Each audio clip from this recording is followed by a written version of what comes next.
Hello, and welcome back to the podcast where you are invited for lighthearted conversations about things that matter as you seek to live your most meaningful, beautiful, and joyful life. I'm your host, Dr. Edie Wadsworth, and I hope you enjoy your stay here at the House of Joy. Hi, dear ones. Welcome back to the podcast, and welcome back to part 2, all about hormones. Today, we're going to do a quick rundown of the major hormones at play, and then and how to optimize them. And so I'm really excited to dive in because I think even though I'm a physician, I have to keep brushing up on this stuff. So I know this is confusing to a lot of people. So I want to go through the major hormones that are at play and kind of like in what order, and to give you some idea of how you can really go about optimizing these hormones, especially during this time of like perimenopause and menopause. Now, if you haven't listened to part 1 of this series, that is basically my own personal story with some of the science stuff and some of what I've been doing integrated in. But I wanted to do a breakdown of the hormones themselves. This was a question that a lot of you ask because I think it can be real confusing. So I want to start out with the hormone that I think is most important here, and it's going to surprise you. It's probably not what you think, but the hormone that I think you first have to optimize, balance, get under control is actually insulin. So I don't know if you've been in my world, you probably already know this because I actually end up talking about this quite a lot. I actually gave a talk on this not too long ago inside of one of the natural health groups that I'm in. But that hormone is insulin, and 80 to 90% of Americans have some degree of insulin resistance. And that actually might be the biggest reason you're struggling with hormone balance, weight gain, fatigue, mood swings, whatever. Most women are often taught to look at estrogen, progesterone, thyroid first when they feel off. But the truth is, if insulin and blood sugar are not in check, it's almost impossible to get your female hormones truly balanced. It's that important. And then if you look at the statistics of how many of us are struggling with insulin resistance, you can see why a lot of people aren't feeling very good, especially in this phase of life. The reason for that is because insulin resistance sets off a chain reaction that disrupts every other hormone in your body. So, having this sort of broken metabolism is something that you really have to address before you can get your female hormones balanced. When you're insulin resistant, so what happens is the overly processed food that we eat and the abundance of sugar that most Americans consume over time causes your insulin level to creep up. Your insulin is like the key that lets the blood sugar into your cells. But over time, if there's just so much blood sugar in the blood, your insulin receptors start to get downregulated, and then there's nowhere for that. There's no receptors for the insulin to let you in. There's nowhere for the blood sugar to go. And eventually your insulin level itself will start creeping up. And that causes a myriad of problems. It causes you to store fat, to be constantly hungry, to be like, it will feel like when you have this kind of high insulin resistance, it will feel like it's literally impossible to lose weight. Your body will store the extra sugar as fat. And a lot of the research coming out in the last 20 years it's overwhelmingly true that fat doesn't make you fat, but sugar does. So that extra blood sugar will get turned into fat. Your body will store that, especially as belly fat.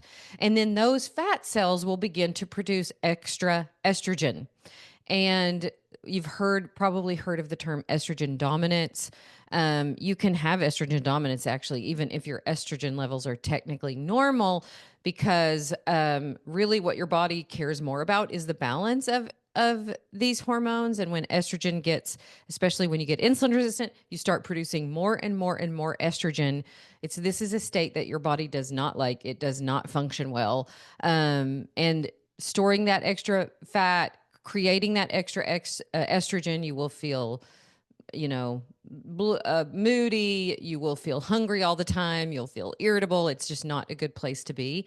The other thing that happens is that insulin resistance also suppresses a hormone called sex hormone binding globulin, which leads to more and more free estrogen and testosterone floating around. And this imbalance just worsens the symptoms that you're probably already having with hormone dysregulation, low libido, weight gain, anxiety, brain fog, all of that.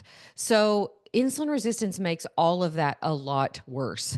So, really, the first thing to address is this insulin, your metabolism. And, if you look at lifestyle diseases caused by insulin resistance, it's the most common reason for us to have lifestyle diseases.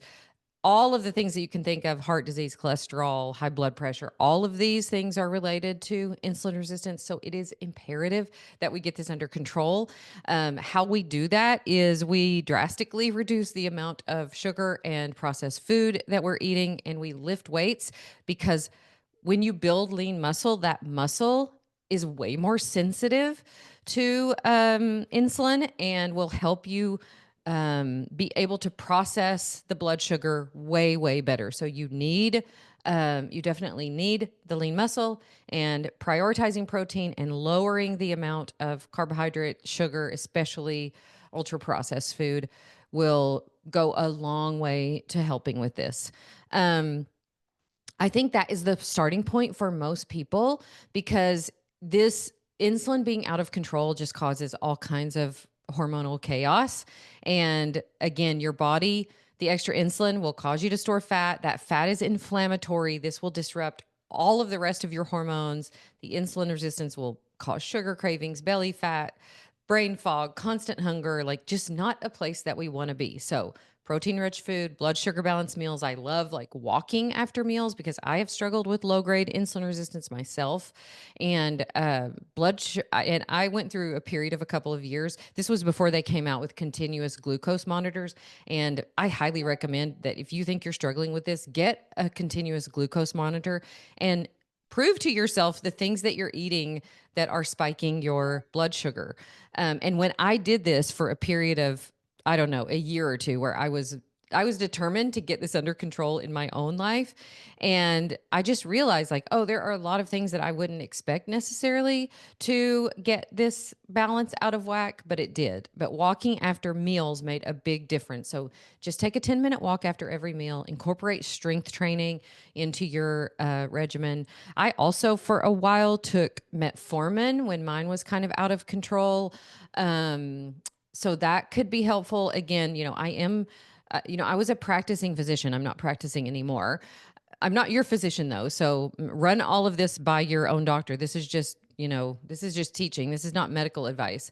But I did that for a while. There's a supplement called berberine that I took for a while, but I was able to get this under control with lifestyle. It definitely is possible, but it's not easy. So if you think that, and you should go ask your doctor. I always ask them to check not just my fasting blood sugar, but my fasting insulin as well. So have it checked, get this under control, and it will make it so much easier for you then to get your female hormones balanced. The second thing that I want to say before we even get into female hormones is stress hormone, or cortisol. Now, this is something, again, that I've struggled with for a long time. But what will happen is your body, if you have conditioned your body to be in a state of constant stress, which is what I basically did for the first 40 years of my life, if you've conditioned your body to do that, the stress hormones come from the same mother hormones that your female hormones come from. So what will happen is, if you're constantly telling your body that you're stressed and to produce stress hormone, and this literally, you guys, this literally becomes a cycle where you're basically just asking your body to continue to do this, your body will do that. It will prioritize those stress hormones over your female hormones, because those stress hormones are designed to like keep you alive. So your body is like, oh, I guess I just should keep producing more cortisol instead of making progesterone. And there's even a phenomenon that's called pregnenolone steal, where you redirect your body literally to make cortisol instead of your sex hormones. And I know that, I didn't know it at the time, but now I realize I've been asking my body to do that for years. And that can cause, most of us know it when our cortisol, when our stress hormones are out of balance, it causes anxiety, sleep issues, waking up at 3 a.m. wide awake, brain fog, just not as resilient to stress, fatigue after a long time of being that way. What will happen is your cortisol will be high for so long, and then it just can't keep up, and then it will just go low. And that's what happened to me a couple of years ago. I had a bit of an adrenal crash, and my cortisol started to go too low because I just, again, this is something that I'm trying to retrain my body, but I have always had a tendency to do that. So really getting your stress under control. And listen, this is something, again, that you condition your body to do it. You can recondition your body. You can rewire your brain. You can decide, I get to be, I get to be in control of how I respond to this. I don't have to live in a state of constant stress. And it's not something that's been necessarily easy for me, but it's so worth it to be aware of it. Obviously, our bodies do this for a reason. Some stress is good for us. Going to do a hard workout, the things that come up in your life, like, we were meant to deal with this. We were built to be resilient. But when you live in a constant state of this and you're not aware of it, and you just push your limits, with your body and your mind and your emotional life, your body will just go, yeah, I can't keep producing, this cortisol at this level. So this is really important too. So metabolism, insulin management, stress management, so important. If you get those more under control, it will be a lot easier to get your female hormones under control. So far we have cortisol, we have insulin, and then the next hormone that I want to mention, because it's the one that declines fastest in perimenopause, is progesterone. Progesterone is so important. It's kind of the calming hormone. It's also the hormone that is high during pregnancy, and it helps balance your estrogen and really is calming to your nervous system. This is why women struggle with sleep so much during the perimenopause, menopause years, because when your progesterone is low, you just don't sleep well. It really promotes restful sleep, eases anxiety. Again, it's the first one to drop during perimenopause, and for sure the first one that we need to start supporting. I talked about in my last episode how I had used certain supplements, and the hormone oils were really good for me when my progesterone started to be a little low. And that really helped for a long time. But I have gotten to the point, and you likely will get there if you haven't gotten there yet, especially when you start to miss periods, when you start to get closer to menopause. I have gotten to the point just in the last bit where I needed to supplement with progesterone, and it can make a huge difference, you guys. I've done progesterone once before, and then kind of got it under control, and then was able to use, I'll talk about it in a minute, was able to use pregnenolone and DHEA to really support my progesterone. But I'm to a point now where I needed it again, and it's made a huge difference. You do have to be a little bit careful with when you're supplementing with a bioidentical hormone, different than when you're taking like a supplement to support that hormone, like I had been doing for years. But you can definitely get too much of the bioidentical hormone, and too much progesterone can kind of make you feel heavy, can make you feel it. For me, when I get too much, I get a weird version of like brain fog, just feeling a little lightheaded, feeling a little nauseous. So you want to be careful with it, but getting the right amount of bioidentical progesterone, game changer. You start sleeping, you get your sex drive back. Like, it is game-changing hormone, and I highly recommend doing a bioidentical form. I am taking a form of it, which is a troche, which is like a dissolve under the tongue, and it can be so, so amazing. So progesterone, we definitely need to balance again because it's the first one that drops. Most women, for estrogen, which is kind of like the queen bee hormone, estrogen is, for most women, stays normal for a long time, because we do tend to have in our society a lot of estrogen dominance. And because a lot of us have insulin resistance causes estrogen dominance. So it can increase your estrogen, and even stress can do that. So a lot of us end up, for various reasons, with estrogen levels that are normal. So it's less common at first to need to supplement with estrogen.